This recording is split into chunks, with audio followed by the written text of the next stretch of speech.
ម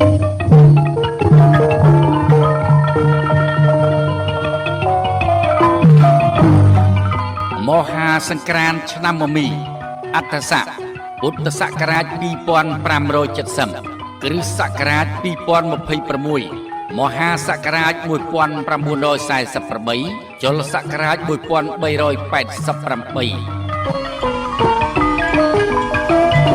សុភៈមសតោវិរៈមង្គលាជយត្រេព្រះពុទ្ធសករាជព្រះសាសនាអតិកន្តាកន្លងទៅហើយបាន2569ត្រឹមថ្ងៃសុក្រ15កើតខែពិសាខលុះដល់ថ្ងៃសៅរ៍មួយរួចខែពិសាខឆ្នាំមមីអត្តស័កតទៅចូលពុទ្ធសករាជ2570និងគណនាឆ្នាំមមីឥឡូវនេះសង្ក្រាន្តចូលនៅថ្ងៃអង្គារ12រោចខែចែកត្រូវនឹងថ្ងៃទី14ខែមេសាគ្រិស្តសករាជ2026វេលាម៉ោង 10:48 នាទីព្រឹកពេលនោះព្រះអាទិត្យចេញពីមីនារាសីទៅស្ថិតនៅឯមេសរាសីតាមផ្លូវគោលវិថីគឺផ្លូវកណ្ដាលមានទេវធីតាមួយព្រះអង្គជាមគ្គនាយិកាព្រះនាមរាជសាទេវីជារាជបុត្រីទី3នៃកបិលមហាព្រហ្មគង់នៅចតុមហារាជការទ្រង់អំពរពណ៌ខ្មៅលំអនៅប្រការដោយសៀតឈូអភរណៈកែវមនោរាភក្សាហាទ្រង់លោហិតគឺឈាមព្រះហស្តស្ដាំទ្រង់ធ្នូព្រះហស្តឆ្វេងទ្រង់ត្រៃសូរទ្រង់គង់ឈរបើកប្រណេតលើខ្នងមនោម័យគឺសេះជាមគ្គពាហនៈទើបនាំអស់ទេវបុត្រទេវធីតាទាំង100,000ហោះទៅកាន់គុហាកែវធម្មលីនាភ្នំកៃឡាសខេត្តហេមពាន្តជាទីតម្កល់ទុកនៅព្រះសិរសាកបិលមហាព្រហ្មដែលតម្កល់ទុកលើពានមាស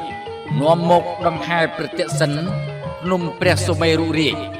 តាមផ្លូវព្រះអាទិត្យចរចំនួន60នាទីទើបនាំយកទៅតម្កល់ទុកកន្លែងដើមវិញហើយប្រជុំទេវបុត្រទេវធីតាទាំង100,000ចូលទៅស្រង់ទឹកអនោតមហាស្រះដែលមានទឹកហូរចេញពីបំពង់ថ្មកែវដែលជាមាត់គូឧបសព្វរាជទាំង7ត្រជាក់ខ្សែមសានព្រះរាជហឫទ័យហើយនាំគ្នាចូលទៅសមាទានរក្សាសិលដោយសោមនស្សរីករាយគ្រប់ព្រះអង្គក្នុងភគវតីសភាសាលាដែលព្រះវិស្កម្មទេបុត្រនិមិត្តថ្វាយដើម្បីបន្ទូលបងអពមង្គលឲ្យជ្រះស្រឡះហើយចម្រើននៅសិរីសួស្តីជ័យមង្គលជនមាយុយឺនយូរដល់ទេវតានិងមនុស្សសត្វផងទាំងឡាយតាំងពីឆ្នាំថ្មីចូលមកនេះបានទូលំទូលាយសុខសែមសានតរៀងទៅថ្ងៃអង្គារ12រោចខែចែកត្រូវនឹងថ្ងៃទី14ខែមេសាគ្រិស្តសករាជ2026វេលាម៉ោង 10:48 នាទីជាថ្ងៃចូលឆ្នាំវិរៈមហាសង្ក្រាន្តថ្ងៃពុធ13រោចខែចែកត្រូវនឹងថ្ងៃទី15ខែមេសាគ្រិស្តសករាជ2026ជាវរៈវណ្ណបតថ្ងៃប្រហ័ស14រោចខែចែកត្រូវនឹងថ្ងៃទី16ខែមេសាគ្រិស្តសករាជ2026វេលាម៉ោង 14:40 នាទី12 វិនាទីជាវរៈឡើងស័កគម្រប់សង្ក្រាន្ត3ថ្ងៃស្រេចបរិបូរណ៍ចូលជាសកលឆ្នាំមមី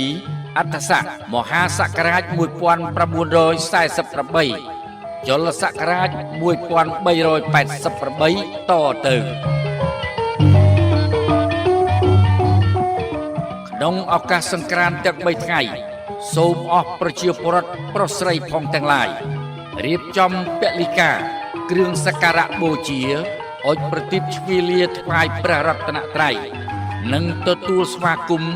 ទេវបុត្រទេវតាឆ្នាំថ្មីហើយខំលះបង់ចិត្តអាក្រក់អន្តេរថៃ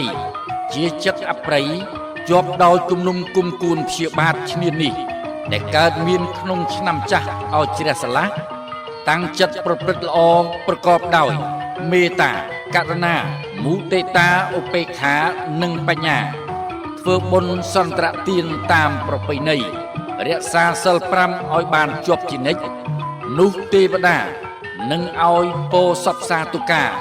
លោកអ្នកនឹងមានសិរីសួស្តីសុភមង្គលវិបុលសុខគ្រប់ប្រការតាំងពីឆ្នាំថ្មីនេះតរៀងទៅ